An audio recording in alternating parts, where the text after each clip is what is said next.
I'm just going to show you how I prune a climbing rose. It's not a rambler, it's a climber.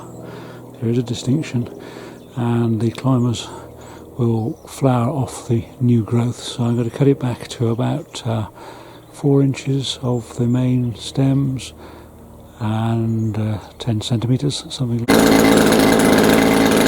Now I'm just going to do a bit of trimming.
So there you are, that gives you the basic idea of what's involved.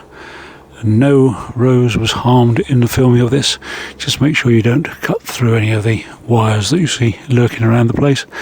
I have actually turned them off, so there wasn't any danger. But I'll just do a little bit of hand pruning now, just to show you how I do it with the secateurs. But both methods work fine for climbing roses, which flower on the new growth next season. Give me a few hours to get to the rose. Oh, someone's getting annoyed.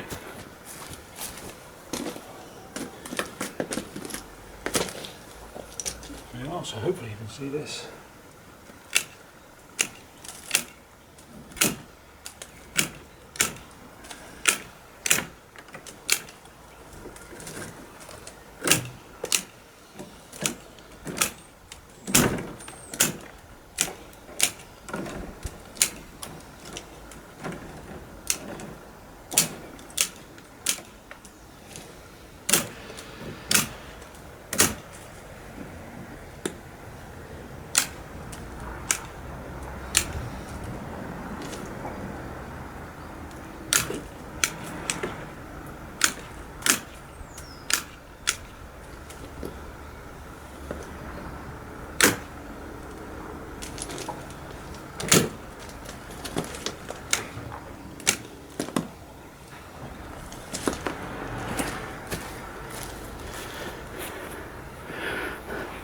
You see, you don't have to be too precise, but all that will grow back quite happily.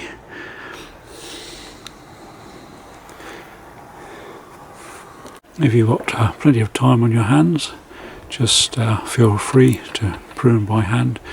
As I say, you don't need to be too precise, but if you've got time and concentration, you can always cut back to, see that little nodule there, just cut back to there. That's fine, but as I say, I've cut them back to about 4 inches, 10 centimetres of the main stems, and that'll be fine. Having done it with the hedge trim, you may end up with some little black ends between the end of the where you've cut and the leaf nodule, but it'll be fine. You can always cut the little black ends off if you want to.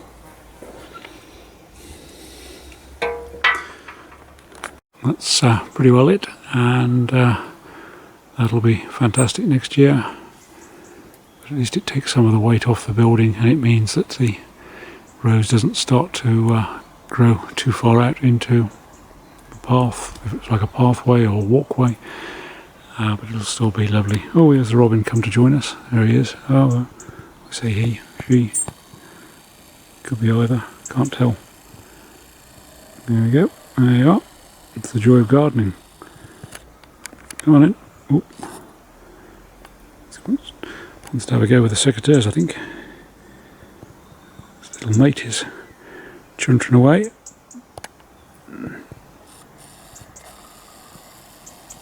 Yeah, oh, he's going to have a go with the secateurs. Yep. Nope. It's his tummy he's trying to feed. It's the seeds that I dropped on the floor earlier when I was putting the filling the seed birdseed feeding optics. There we are. It's a bird feeding optic that I made in lockdown. And as the birds feed, the grain comes down and they all get well fed.